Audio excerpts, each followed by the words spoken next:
नमस्कार दोस्तों। सर्दियों का समय आ गया है और अधिकतर लोग इसी समय अपना मोतियाबिंद का ऑपरेशन करवाना चाहते हैं। आप कहीं बाहर निकलेंगे तो सड़कों पर आपको कई सारे ऐसे पोस्टर मिलेंगे जिसमें लोग बिना चीरा, बिना टाँका, लेजर विधि द्वारा या दूरबीन विधि के द्वारा मोतियाबिंद का ऑपरेशन करवाने की बात करते हैं। बहुत सारे लोगों का मेरे से ये सवाल होता है कि दूरबीन विधि के द्वारा या लेजर विधि के द्वारा मोतियाबिंद का ऑपरेशन क्या होता है, और क्या ये जो पुराना ऑपरेशन जो पहले हुआ करता था, टाँके वाला ऑपरेशन या बड़े चीरे वाला ऑपरेशन या सादा ऑपरेशन या हाथ से ऑपरेशन से कैसे अलग होता है, और कौन सा ऑपरेशन ज़्यादा बेहतर होता है। अधिकतर लोगों का ये मानना है कि दूरबीन विधि से जो ऑपरेशन किया जाता है वो पुराने ऑपरेशन की तुलना में काफ़ी बेहतर होता है। तो आइए आज इस वीडियो में मैं डॉक्टर पल्लवी मिश्रा आपको लेज़र और जो ट्रेडिशनल कैटरेक्ट सर्जरी होती है दोनों में अंतर बताऊंगी।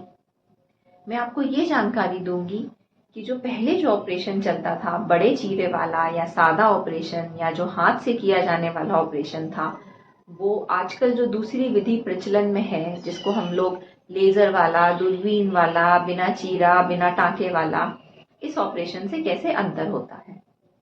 पूरी जानकारी के लिए मेरे इस वीडियो को एंड तक ज़रूर देखिएगा, और अगर मेरा ये वीडियो आपको पसंद आए तो मेरे चैनल को सब्सक्राइब करिएगा। तो चलिए बिना समय गंवाए शुरू करते हैं आज का ये वीडियो। लेज़र द्वारा, दूरबीन द्वारा, छोटे चीरे वाला, इसी वाले ऑपरेशन को हम लोग फेको विधि से किया जाने वाला ऑपरेशन कहते हैं। सबसे पहले तो मैं एक एनिमेशन की सहायता से आपको एक फेको विधि से किए जाने वाले ऑपरेशन के बारे में बताऊंगी, और फिर इसके बाद मैं इस ऑपरेशन की तुलना को जो बड़ा चीरा वाला या जो पुरानी जो ऑपरेशन चलते थे उससे इसकी तुलना करूंगी, और दोनों में आपको अंतर बताऊंगी ताकि आप समझ पाएं कि इन दोनों ऑपरेशन में क्या अंतर होता है। तो चलिए सबसे पहले तो हम वो एनिमेशन देखते हैं। ये जो सफ़ेद है ये हमारा मोतियाबिंद है। इसको इस फेको की मशीन की सहायता से निकाल लिया गया और एक लेंस उसी जगह पर आपकी आँख में बिठा दिया। फेको विधि, लेजर विधि या दूरबीन विधि से किए जाने वाले ऑपरेशन में सबसे पहले तो आँख को शून्य किया जाता है। आँख को शून्य इसलिए किया जाता है ताकि मरीज को ऑपरेशन के समय दर्द का एहसास ना हो, और ऑपरेशन जो है वो एक बहुत ही जल्दी हो जाए और मरीज के लिए एक दर्द रहित या फिर एक पेनलेस प्रोसीजर हो। आँख को शून्य करने के दो तरीके होते हैं। या तो आँख के नीचे इस वाले हिस्से पर एक शून्य करने का इंजेक्शन लगाया जाता है, और जो शून्य करने वाली दवाई है वो आँख के पीछे डाल दी जाती है। दूसरा तरीका ये होता है कि कुछ डॉक्टर लोग आपकी आँख में शून्य करने वाली आई ड्रॉप डालते हैं। ये भी आँख को शून्य तो कर देती है, लेकिन मरीज अपनी आँख ऑपरेशन के समय चला सकता है। इसलिए अगर आप ड्रॉप वाले तरीके से अपनी आँख का ऑपरेशन करवा रहे हैं या बिना इंजेक्शन से अपनी आँख का ऑपरेशन करवा रहे हैं तो ज़रूरी है कि आप ऑपरेशन के समय अपनी आँख ना चलाएं। आपका डॉक्टर आपको ये इंस्ट्रक्ट करेगा कि ऊपर से जो माइक्रोस्कोप होता है वहाँ से एक लाइट आ रही होती है, तो आपका डॉक्टर आपको बोलेगा कि आप ऑपरेशन के समय पूरे समय उस ऊपर से आती हुई लाइट की तरफ देखते रहें या फिर छत की तरफ देखते रहें। तो ये तो हुआ छोटे चीरे वाला या फेको विधि के द्वारा ऑपरेशन के बारे में बात। अब बात करते हैं कि बड़े चीरे वाले ऑपरेशन में किस तरीके से आंख को शून्य किया जाता है। अब क्योंकि जो बड़ा चीरा वाला ऑपरेशन होता है इसमें आंख में लगभग 6 से 7 मिलीमीटर का एक चीरा लगता है, तो वो क्योंकि साइज में बड़ा होता है इस वजह से इसमें मरीज को ज़्यादा शून्य की ज़रूरत होती है। इसलिए इस वाली विधि में हमेशा आंख के नीचे यहाँ पर एक इंजेक्शन लगाकर उसकी सहायता से आंख को शून्य किया जाता है, ताकि ये जो पूरा जो प्रोसीजर है वो मरीज के लिए दर्द रहित हो। अब बात करते हैं आंख में लगने वाले चीरे की। सबसे पहले तो जानने वाली बात यह है कि आंख का कोई भी ऑपरेशन बिना चीरे के नहीं होता। इनफैक्ट जो भी मोतियाबिंद के ऑपरेशन होते हैं, क्योंकि उसमें हम आंख के अंदर जा रहे होते हैं तो हमें आंख में चीरा तो देना पड़ता है, वो भले ही छोटा हो या बड़ा। फेको विधि में जो चीरा लगता है वो लगभग 2.5 से 3 मिलीमीटर का होता है। कुछ नई तकनीक में ये चीरे का साइज और भी छोटा हो गया है और इसमें लगभग 2.2 मिलीमीटर तक का चीरा लगता है। जो बड़े चीरे वाले ऑपरेशन होते हैं, क्योंकि वो बिना मशीन के होते हैं, उसमें फेको मशीन नहीं लगती है, इसलिए उसमें चीरे का साइज बड़ा होता है, जो कि लगभग 5 से लेकर 8 मिलीमीटर तक का होता है।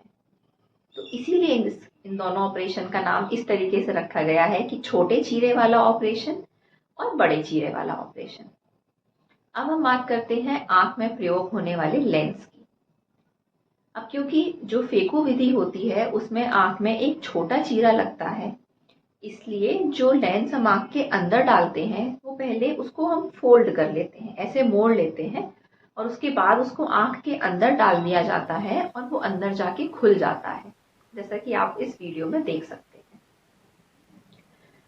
अब जो लेंस डाला जाता है आंख के अंदर, उसकी बहुत सारी वैरायटी होती है, उसकी काफ़ी सारी कंपनियां होती हैं, और इन लेंसेज के बारे में मैंने अपने विस्तार से अपने कुछ वीडियोस में बात की है और इन वीडियोस का लिंक मैंने डिस्क्रिप्शन बॉक्स में डाल दिया है।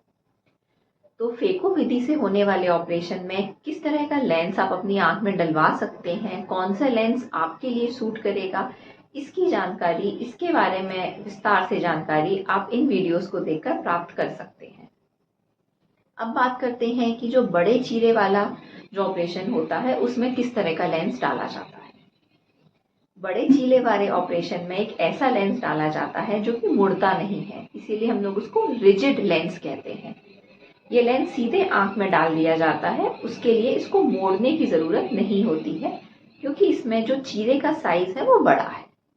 अब हम बात करते हैं ऑपरेशन के बाद की रिकवरी टाइम की, कि कितना समय लगता है ऑपरेशन के बाद मरीज को पूरी तरीके से स्वस्थ होने में। वैसे तो जो भी हल्के फुल्के काम हैं वो आप ऑपरेशन के अगले दिन से ही कर सकते हैं, लेकिन छोटे चीरे वाले ऑपरेशन में जो रिकवरी का समय होता है वो कम होता है। जबकि जो बड़ा चीरा वाला ऑपरेशन है, जो कि इसमें चीरे का साइज बड़ा होता है, तो उस घाव को भरने में भी थोड़ा ज़्यादा समय लगता है। इसलिए जो रिकवरी टाइम है वो छोटे चीरे वाले ऑपरेशन में कम होता है और बड़े चीरे वाले ऑपरेशन में उसकी तुलना में थोड़ा ज़्यादा समय लगता है। अब जो आखिरी और जो इम्पोर्टेंट बात है वो है ऑपरेशन के बाद आने वाले चश्मे के नंबर की। फेको विधि में हमारे पास मरीज को आंख में डालने के लिए कई सारे लेंसेज के ऑप्शंस होते हैं, जैसे कि मोनोफोकल, इडॉफ या फिर मल्टीफोकल लेंसेज। मोनोफोकल लेंसेज में दूर के लिए चश्मे की आवश्यकता नहीं होती है, लेकिन पास के लिए आपको चश्मा लगाना पड़ता है। जबकि जो इडॉफ और मल्टीफोकल लेंसेज होते हैं, इनमें मरीज काफ़ी हद तक ग्लासेस इंडिपेंडेंट होता है। मतलब ये हुआ कि उसको चश्मे की ज़रूरत बहुत कम होती है या किसी किसी केस में नहीं भी होती है। और अगर चश्मे का नंबर आता भी है फेको विधि से ऑपरेशन के बाद, तो वो चश्मे का नंबर काफ़ी कम होता है।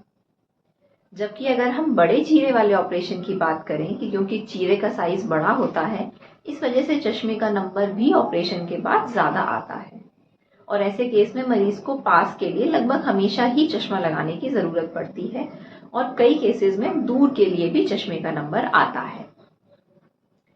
वैसे तो ओवरऑल जो छोटा चीरा वाला ऑपरेशन या जो दूरबीन वाला, जो फेको विधि वाला ऑपरेशन बेहतर होता है, लेकिन कुछ कुछ केसेस ऐसे होते हैं जिसमें कि डॉक्टर आपको सजेस्ट करेगा कि आप बड़ा चीरा वाला ऑपरेशन करवा लें, क्योंकि उस केस में जो आउटकम होता है, जो रिजल्ट होता है सर्जरी का, वो बेहतर होता है। इसलिए आपका किस तरह का ऑपरेशन होना चाहिए, ये सबसे बेहतर आपका आई डॉक्टर आपको सजेस्ट करेगा। उम्मीद है मेरा ये वीडियो आपको पसंद आया होगा। आँख से या आँख की किसी भी बीमारी के संबंध में कोई भी जानकारी अगर आपको चाहिए हो, तो आप मुझे उस नीचे दिए हुए नंबर पर व्हाट्सएप कर सकते हैं। मिलते हैं अगले वीडियो में, तब तक अपना ध्यान रखिए, अपनी आँखों का ध्यान रखिए। जय हिंद।